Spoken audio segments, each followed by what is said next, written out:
The moment I signed the last page and handed over the keys, I felt lighter than I had in years. My parents thought they could secretly sell my house and hand the money to my sister. What they didn't know was that I had already beaten them to it. And their reaction? Oh, it was priceless. If you've ever had someone underestimate you, disrespect you, or try to take what's rightfully yours, stick around, because this is the kind of revenge that makes you believe in karma. Hit that like button, subscribe, and let's dive into one of the most satisfying stories you'll hear today. The house was never just a house to me.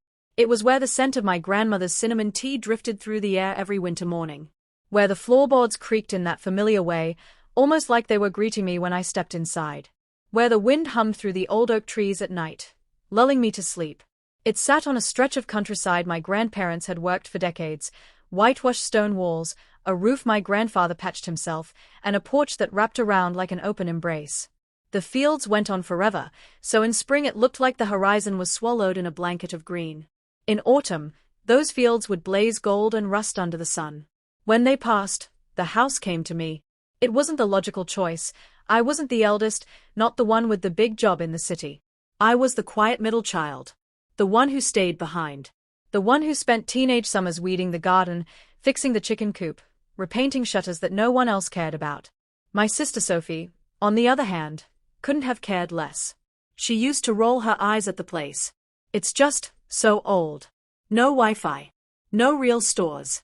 Who wants to live in the middle of nowhere? She'd complain during family visits. To her, the countryside was a prison sentence. No trendy cafes, no nightlife, no Instagram-worthy brunch spots. For me, it was peace. When my grandparents passed, my parents told me they'd handle the paperwork for the inheritance. They said it'd be easier to keep the house in their name for tax purposes until I was more financially stable. I didn't question it. After all, they were my parents. You don't expect your own family to turn paperwork into a weapon. I spent years pouring myself into that house. I worked a job in the village during the day, and in the evenings, I fixed, polished, and rebuilt piece by piece. I installed a wood-burning stove to keep the winters warm. I repaired the roof tile by tile. I even refinished the old kitchen cabinets until they gleamed again. Every splinter in my palm felt worth it, because this wasn't just a property. It was my home, my legacy. I thought my parents saw that. I thought they were proud. But I was wrong. It started with little comments, the kind you could almost brush off if you wanted to. My mom would step onto the porch, gaze across the yard, and say, "It's a shame this place is so big for just one person." Or, "Wouldn't it be better to live somewhere closer to town? Somewhere less isolated?" At first, I thought she was just worried about me being alone out here. I'd laugh it off, telling her, "I like my space. You can't put a price on quiet mornings and a good view." But then the conversations began to shift. Suddenly, Sophie's name was coming up more and more. "She's been having such a hard time in the city," Mom sighed one afternoon over tea. "Her landlord raised the rent again. And she's been talking about how impossible it is to ever own anything. You know, your sister's always dreamed of having a place of her own." I nodded politely, but there was a strange undertone in her voice, like this wasn't just small talk. The next time, Dad chimed in. An apartment in the city would really set her up for life. No more struggling. No more moving every year. He looked at me as if waiting for a response, but I didn't know what he expected me to say. "That's great for her," I replied, trying to keep my voice neutral. Then Mom added a casual little bombshell. "We've been talking, and maybe we could sell this place to help her get that apartment. It's not like you need all this space, right?" I laughed, genuinely at first, thinking it was a joke. "You're not serious." But Mom didn't laugh back. She just sipped her tea and looked away. From that moment, a tiny seed of unease planted itself in my chest. I told myself I was overthinking. They wouldn't actually sell the house. They knew what it meant to me. But over the next few weeks, the comments grew sharper. "You're young, you could always find somewhere smaller. It's not like you can afford big renovations forever. Think about what's fair for the family." Fair. That word lingered. Fair for who? One evening, I stopped by my parents' place unexpectedly. As I approached the kitchen, I heard my mom's voice, low, conspiratorial. "We'll put it on the market, then use the money for the apartment deposit. She'll never be able to stop us, it's technically in our name." I froze. My stomach dropped so fast it felt like I'd missed a step on the stairs.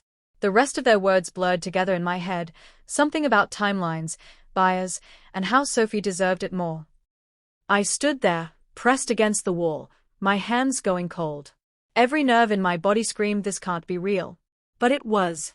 That night, I didn't sleep. I just lay there in the dark, staring at the ceiling, the voices replaying in my head like a broken record. She'll never be able to stop us. It's technically in our name.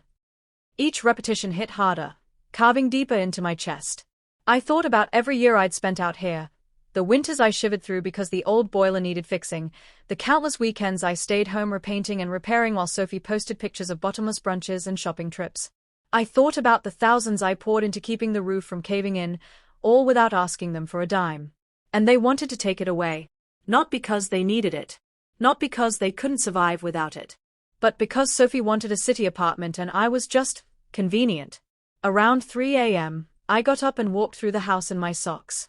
The wooden floor was cool under my feet, the kind of chill that travels up your legs and wakes you fully. I trailed my fingers along the kitchen counter I had sanded and varnished myself, touched the windows I had replaced after last winter's storm.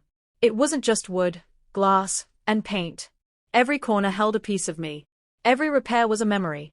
That's when the first wave of anger hit, a hot, nauseating rush that made my hands curl into fists. They thought I was powerless. They thought I was too passive to fight back. But the truth? I had one advantage they'd forgotten. When my parents moved overseas for a couple of years, they had given me power of attorney over the house so I could handle taxes, maintenance contracts, and legal paperwork in their absence. They never revoked it. They probably didn't even remember. That meant I had the legal right to sell the house myself. Before they could. I felt a strange calm wash over me. I wasn't going to beg them to let me keep it. I wasn't going to argue about fairness. No. I was going to make sure they never had the chance to take it in the first place. And when they found out, they would realize, for the first time in my life, that I wasn't someone they could just walk over. The next morning, I woke with a strange clarity, the kind you only get when you've made a decision so absolute there's no turning back. I made coffee, sat at the kitchen table, and pulled out my laptop. First step, confirm my legal standing. I dug through my old files, scrolling past scans of utility bills, repair invoices, and photos of the renovation work. And there it was, the power of attorney form, dated, signed, notarized. Valid. Still active. Still binding. It was like holding a loaded weapon my parents didn't know I had. I called a real estate agent I trusted, a man named Daniel who had helped me rent out a guest cottage a few years back. Daniel, I said, keeping my voice even, I'm selling the house. Quietly. I want it off my hands fast. He hesitated. That's a big decision. Are you sure? Yes, I replied. And I'm willing to go slightly under market value if it means closing quickly. He agreed to come by the next day to take photos. I moved like a ghost in my own home for the next week. During the day, I went about my routine. Grocery runs, fixing a loose fence board, smiling at neighbors. At night, I packed boxes, labeling them in tiny handwriting only I could read. When my parents called, I kept the conversation short. Mom asked if I could come to the city next weekend to help Sophie look at some potential apartments. I told her I was busy. She sighed, said something about making sacrifices for family. Oh, I was making a sacrifice. All right. Just not the one she thought. Daniel brought in 2 serious buyers within days. Both were older couples looking for a retirement home. They adored the place, the wraparound porch, the garden, the quiet. One couple in particular, Mark and Elaine, said it felt like stepping into a storybook. We negotiated late into the evening.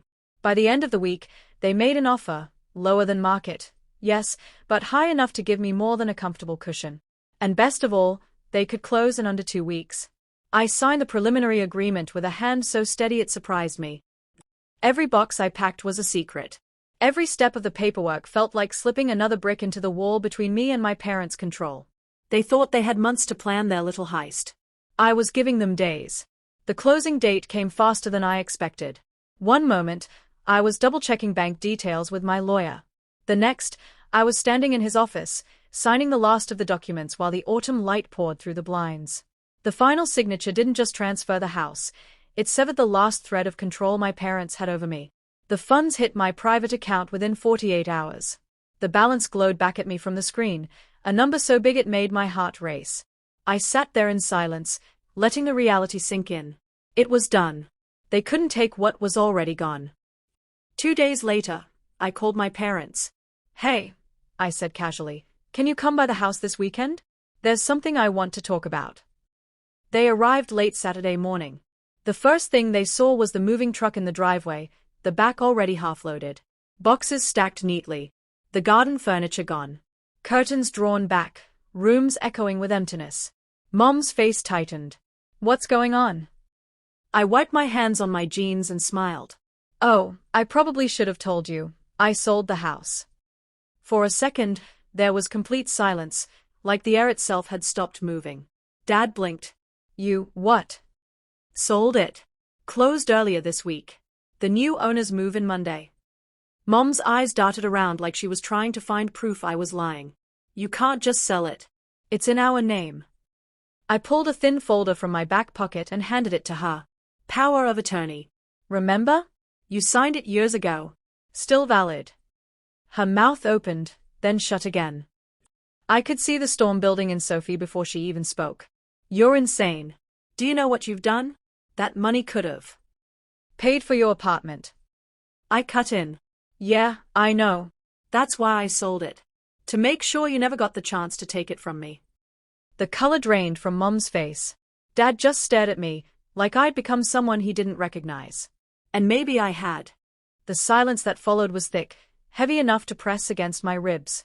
I could hear the faint hum of the moving truck's engine, the rustle of leaves in the wind, even my own heartbeat drumming in my ears. Mom finally found her voice. "You had no right." "I had every right." I cut in, my tone sharper than I'd ever let it be with her. "I paid for every repair. Every winter heating bill.